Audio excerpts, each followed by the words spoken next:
Boa tarde. É,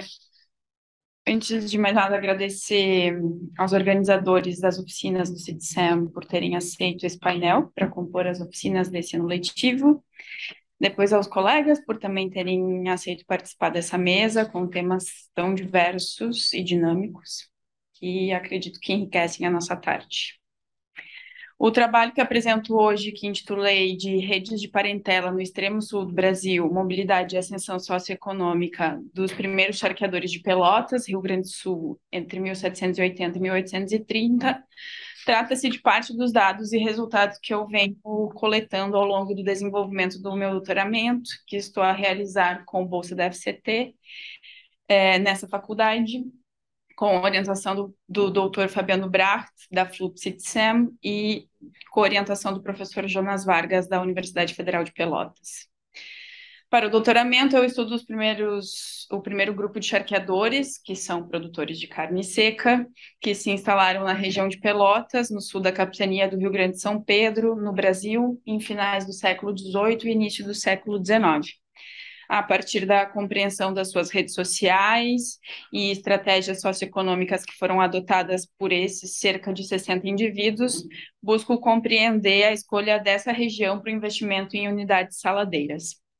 além de comparar as articulações desses sujeitos com as de outras elites luso-brasileiras na América, bem como com aqueles indivíduos que se dedicaram à produção de tazarro ou carne salada no atual território uruguaio. Em suma, compreender através dessa análise de redes e de trajetórias pessoais e coletivas, de que forma suas articulações sociais, como matrimônios e apadrinhamento, auxiliaram na ascensão e mobilidade social dentro da América Portuguesa e, posteriormente, dentro do Império Brasileiro. Considerando que esse grupo vivia a lei da nobreza, através da qual títulos, patentes, mercês e a posse de terras valiam como forma de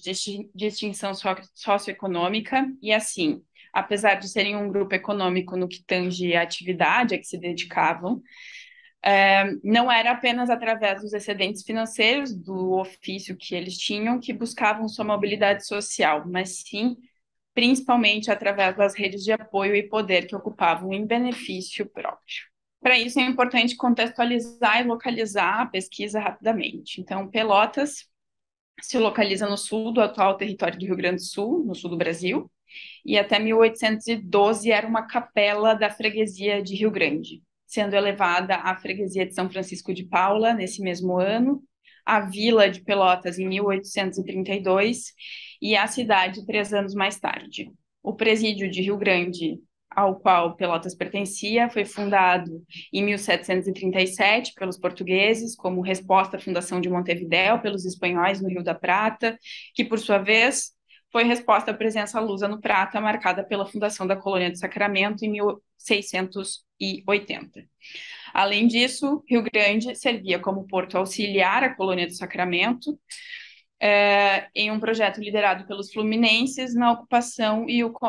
no comércio com o sul da América. Entre inúmeros acordos assinados entre as coroas ibéricas, muitos se dedicaram às questões ligadas à posse da nova colônia, e como moeda de troca sempre esteve o território do Rio Grande de São Pedro, em especial a zona dos Sete Povos das Missões, que eram missões jesuíticas espanholas.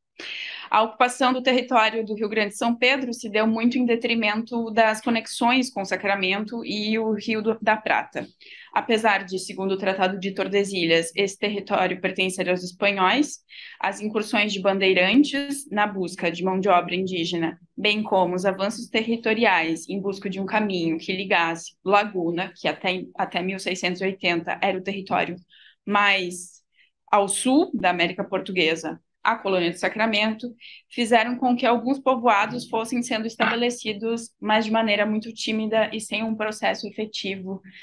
de ocupação desse território por parte da coroa portuguesa. Dois acontecimentos foram fundamentais para o processo efetivo de ocupação do Rio Grande do Sul. O primeiro deles é que, após 13 anos de ocupação espanhola, o presídio de Rio Grande, em 1776, o exército espanhol se retirou da região. A ocupação a Rio Grande se deu comandada por Pedro de Cevallos, que era então vice-rei do Prata, paralelamente ao cerco da colônia de Sacramento, e buscava a entrega da Praça Platina aos espanhóis. As duas frentes, uma no Prata e a outra no Atlântico, buscavam estrangular a economia lusa no sul, fazendo os portugueses serem obrigados a entregar Sacramento. E, por fim, o intuito era a retirada dos lusos do Prata. Voltando ao continente, Rio Grande é, até hoje, o único porto atlântico do Rio Grande do Sul, fazendo-se fundamental a dominação da sua barra para poder realizar o escoamento da produção por via marítima, em maior escala e de forma mais rápida. Logo, a recuperação do porto em 1776 por parte dos portugueses foi importante para gerar a produção e a economia da capitania. No contexto da ocupação espanhola ainda, a região de Pelotas, segundo Gutierrez, teria sido ocupada durante o período de dominação espanhola por portugueses que se retiraram de lá. Após a retirada dos exércitos espanhóis e com a assinatura do Tratado de Santo Ildefonso, em 1777, muitos portugueses voltam à região ou chegam à nova zona de povoamento em busca de mobilidade ou de ascensão social. Com essa fronteira pacificada e passando a ser definida após décadas de conflitos pelo domínio dos portos sulinos, em especial os platinos, o ambiente parecia propício para investimento em uma ocupação da região. O segundo aspecto é a já mencionada assinatura do Tratado de Santo Ildefonso, que, em suma, estabeleceu definitivamente a colônia do Sacramento como possessão espanhola e o Rio Grande de São Pedro como português. Como região em disputa, o Rio Grande de São Pedro, até fins do século XVIII, não havia tido essa política efetiva de ocupação territorial por parte da coroa portuguesa, e foi apenas, então, a partir de 1777 que essa apropriação passa a ocorrer concretamente. É nesse período que se estabeleceram as primeiras unidades charqueadoras junto ao Rio São Gonçalo e o Arroio Pelotas, e com isso o desenvolvimento desse complexo charqueador. Importante mencionar que a economia do charque não era nova na capitania. Anteriormente, havia uma produção em pequena escala em diferentes regiões, muitas vezes distantes do porto de Rio Grande, e com mão de obra mista. Em fins dos 700, Pelotas passou a centralizar as unidades saladeiras, ou ao menos passa a ter a maior quantidade delas, organizando, de certo modo, o escoamento e a comercialização. Mas, para além disso, a mão de obra escravizada de origem africana também passa a ser utilizada como majoritária na produção da carne, na extração do couro e do sebo. Então, de certo modo, é apenas por volta de 1780 que essa produção passa a ser organizada, e os responsáveis por essa estruturação da produção do Rio Grande de São Pedro são os indivíduos que eu busco analisar nesse trabalho. Outros dois aspectos que são importantes também de serem comentados, apesar de não muito aprofundados nesse trabalho, e que já ocorrem ao longo do século XIX, acontecem. Em 1821, após a chegada da família da corte portuguesa ao Rio de Janeiro, ocorreu a anexação da província de Cisplatina, que condiz ao atual território do Uruguai, ao Reino Unido de Portugal, Brasil e Algarves, no contexto das independências hispano-americanas, extinguindo a fronteira ou ampliando o território sulino, o que foi extremamente favorável aos charqueadores daquela zona, pois anexavam territórios e tiveram acesso aos rebanhos uruguaios de forma mais facilitada e com menos taxações. A incorporação deste território somou os interesses públicos da coroa portuguesa em ampliar o território e ter acesso ao Rio da Prata, aos interesses privados dos estancieiros sul-riograndenses, em ter acesso a mais terra e gado disponíveis na banda oriental, provando que em zonas de contato, e aqui cito Prat, a reciprocidade dos poderes era fundamental para o desenvolvimento e a manutenção da ordem. Durante o período que a província esteve anexada ao Brasil, os charqueadores pelotenses, além de envolvidos nos conflitos bélicos no território, também anexaram terras e desenvolveram estâncias ao norte do atual território uruguaio, transformando essa zona em quase uma extensão do Rio Grande de São Pedro. E, por fim, após a independência brasileira, instaurou-se a Guerra de Cisplatina, que gerou a independência do Uruguai em 1828 e a perda deste território, que era muito importante para os saladeiros brasileiros. Essa nova configuração política restringiu algumas trocas econômicas após o estabelecimento dessa fronteira, mas apontou para os interesses do Império Brasileiro e dos charqueadores estarem alinhados, considerando a ajuda que esses indivíduos tiveram ao longo da disputa territorial, quando as negociações entre Brasil e Uruguai levaram em muita consideração os interesses dos charqueadores, que inclusive ocupavam grande parte desse território do norte do Uruguai, ainda naquele momento, com suas estâncias. E por esse motivo, as fronteiras entre Brasil e Uruguai foram realmente estabelecidas apenas por volta da década de 1850, segundo Zabiela. A partir da década de 1830, mudanças no modo de produção ocorreram. Além disso, em 1835, iniciou-se a Guerra dos Farrapos, revolução que envolveu muitos charqueadores. Esta que, entre outros motivos, iniciou-se por conta das taxações impostas pelo Império Brasileiro ao charque rio-grandense e acabou por ter um cunho separatista, durando 10 anos, até o momento em que os sul-rio-grandenses se renderam ao exército do Barão de Caxias no massacre de Porongos, em 1845. Pela guerra ter envolvido e mudado a produção do charque na província, meu recorte temporal termina às vésperas dos primeiros conflitos. Pelotas ocupa uma posição estratégica no território da capitania, além de ter uma rede hidrográfica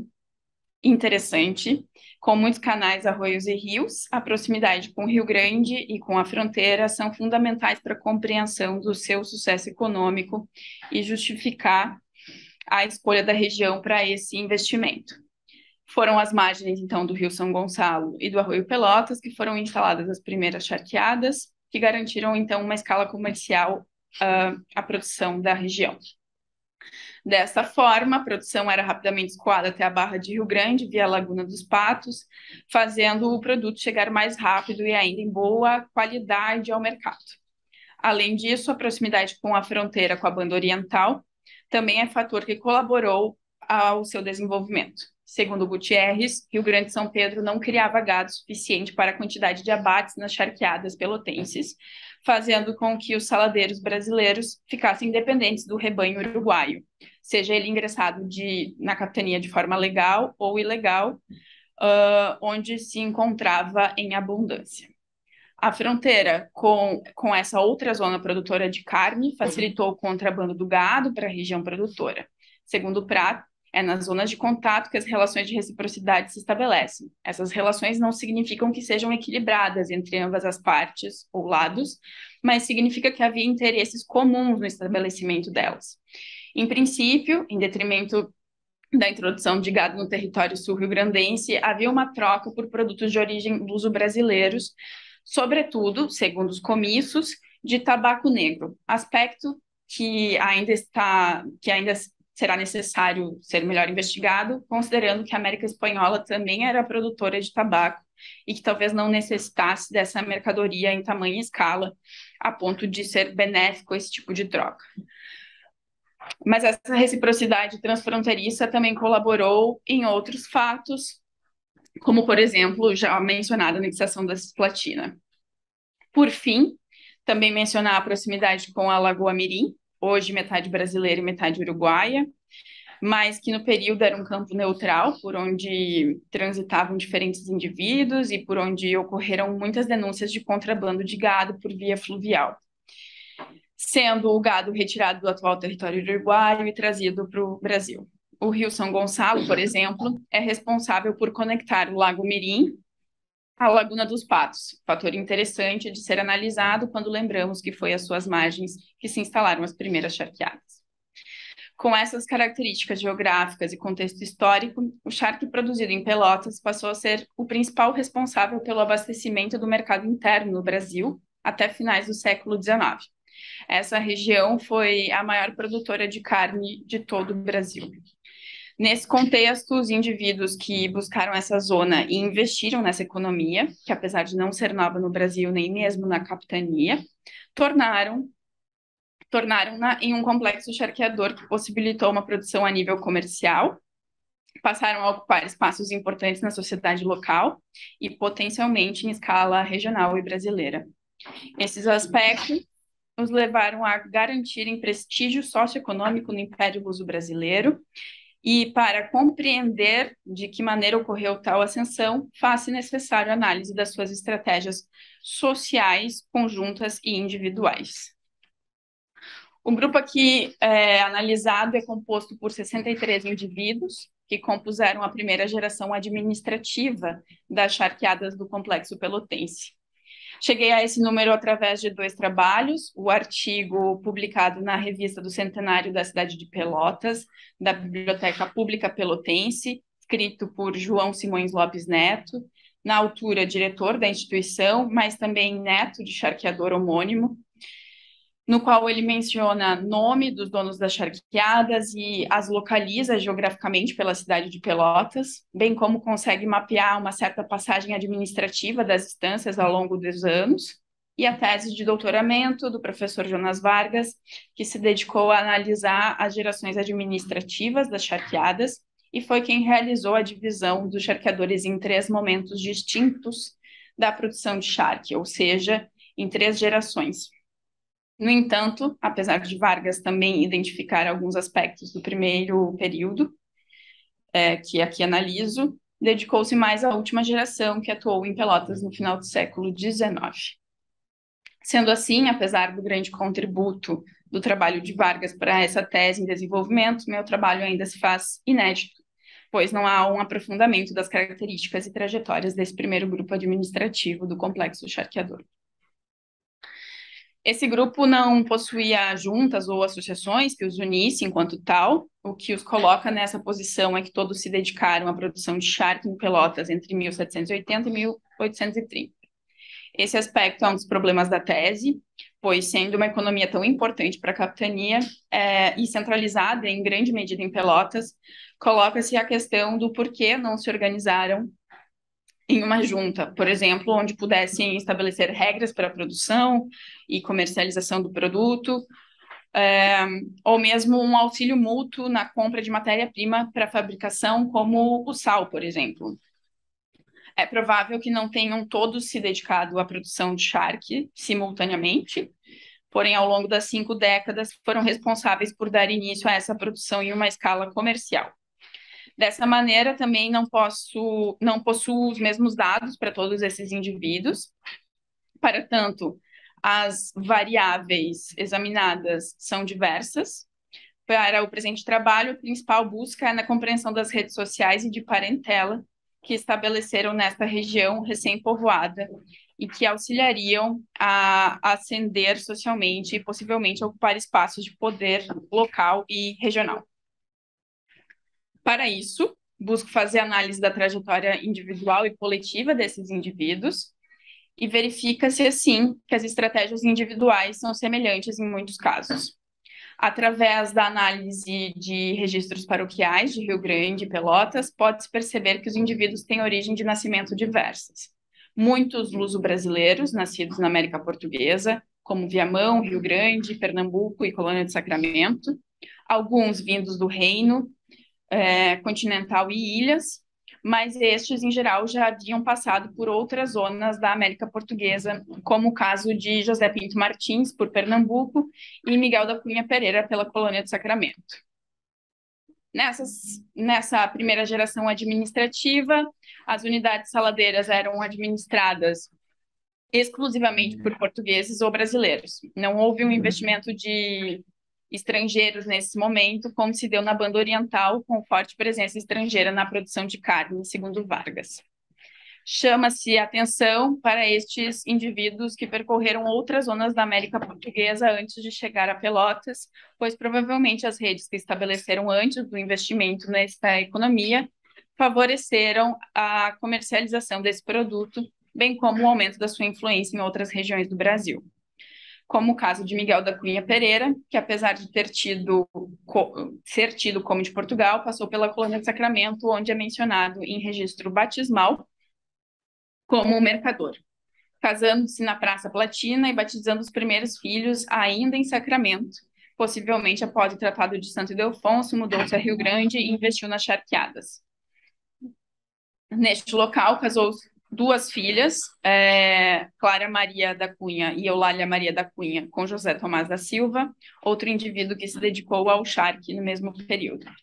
Ainda sua filha Josefa Maria da Cunha, nascida na colônia de Sacramento, casou-se com Francisco de Azevedo e Souza, natural do mesmo lugar, e tiveram ao menos 2 filhos que se dedicaram à produção do charque ainda durante esse primeiro momento. Eram eles Eleodoro de Azevedo e Souza e Luiz de Azevedo e Souza.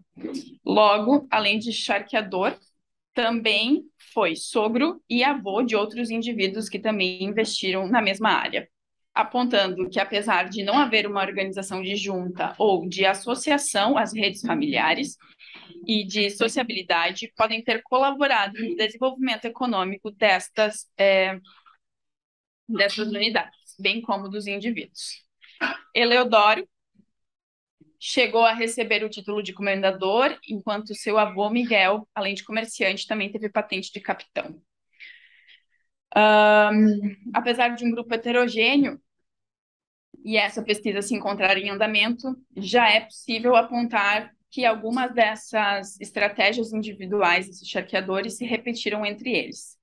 como, por exemplo, o matrimônio. Muitos casaram-se ao chegar em Rio Grande, solteiros, e buscaram casamento com mulheres nascidas em Rio Grande. Muitas das esposas dos charqueadores haviam nascido na capitania do Rio Grande de São Pedro, ou mesmo na colônia, o que aponta, colônia de Sacramento, o que aponta uma relação anterior com essa região ao sul do Brasil. A maior parte desses indivíduos tiveram herdeiros, alguns seguiram a mesma trajetória que os pais, outros atuaram simultaneamente a seus descendentes, como o caso de José Vieira da Cunha, pai de Alexandre Vieira da Cunha. Logo, a aparente falta de sucessão familiar, que era prevista como hipótese no início do desenvolvimento dessa tese, foi desmentida, porque, apesar de não haver uma sucessão familiar concreta ao longo das gerações administrativas das charqueadas, as diferentes gerações atuaram em diferentes unidades saladeiras paralelamente. Outro caso interessante de ser verificado é Simão Soares da Silva, que atuou ao mesmo tempo que seu filho Manuel Soares da Silva, em diferentes unidades saladeiras. Além, claro, dos filhos de Antônio Rodrigues Barcelos, que completavam no total de 5 irmãos, dedicando-se à produção de charque ao mesmo tempo. Todos nascidos em Viamão, quando provavelmente a família se retirou para lá com a invasão espanhola a Rio Grande, onde o pai já havia produzido em pequena escala charque, segundo o que consta na documentação. O pai também é conhecido por ser charqueador, apesar de não estar vinculado a este momento, sendo que seu filho, Bernardino Rodrigues Barcelos, ainda casou sua filha, Bernardina, com Domingos Castro de Antiqueira, que, nascido em Minas Gerais, chegou a Rio Grande, Pelotas, em princípios do século XIX e contraiu casamento em 1824 com Bernardina Rodrigues Barcelos. Domingos Castro de Antiqueira ocuparia quase uma década depois cargo de confiança no governo rebelde da República Rio-Grandense, durante a Guerra dos Farrapos.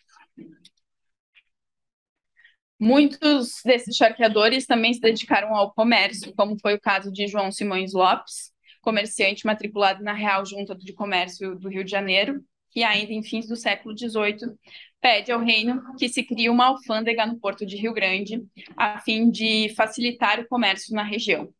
Até aquele momento, todas as embarcações que chegavam ou saíssem do porto de Rio Grande precisavam passar pelo porto do Rio de Janeiro, que era responsável pelo controle aduaneiro. Naquele momento, ele teve seu pedido negado, porém, já no início do século XIX, a alfândega foi criada. João Simões Lopes também possuía conexões com o Rio da Prata, quando em 1808 aparece no porto de Montevidéu, pagando ao hospital sua dívida por comercializar naquele local. Sua dívida com a aduana foi negociada em troca de uma doação ao hospital, que provavelmente foi paga em mercadorias. Ainda, Simões Lopes garantiu a sucessão familiar, tendo seu filho, João Simões Lopes Júnior, representando a sua família ao longo da segunda geração de charqueadores, recebendo o título de Visconde da Graça e tornando-se muito próximo à corte do então imperador Dom Pedro II. Apesar de serem vistos como charqueadores, pode-se perceber que o charque era um produto para alimentação do mercado interno brasileiro. Aparentemente, o couro e o sebo tinham um valor de mercado mais elevado, sem mencionar na colocação no continente europeu. E por isso, ainda que a carne tivesse o maior volume de exportações, não era o produto mais importante produzido nessas unidades saladeiras. Estes homens dedicavam-se a mais de uma função econômica, como, por exemplo, muitos deles ao comércio, muitos deles, inclusive, ao longo do período que se dedicavam à produção de carne, foram os principais importadores de sal para a capitania, matéria-prima fundamental para a fabricação desse produto, como o caso de José da Costa Santos, que foi um dos principais importadores de sal entre 1803 e 1851, segundo Beruti, além de constar como comerciante de Porto Alegre. A fronteira foi facilitadora para o acesso ao gado e a proximidade com o Porto de Rio Grande também é outro facilitador. A criação da alfândega de Rio Grande em 1806 pode ter facilitado o desenvolvimento econômico da região, uma vez que precisava se fazer menos paradas ou transbordos burocráticos para comercializar com outras localidades, além de todos os aspectos geográficos e estratégicos de estabelecer o complexo charqueador em Pelotas, a criação da alfândega em Rio Grande, nesse momento, pode se levar a pensar em dois aspectos. O primeiro deles como facilitador para a comercialização desse produto para outras zonas do Brasil e da América, mas principalmente como um momento em que as exportações haviam crescido significativamente na capitania e necessitava-se de um maior fisco no porto. Claramente não era apenas o charque que se produzia no Rio Grande do Sul, no Rio Grande de São Pedro, que também é conhecido por produtor de cereais, tais como trigo, mas aponta-se para um fluxo de entradas e saídas maior a partir desse momento, ainda durante esse momento inicial das instalações das charqueadas.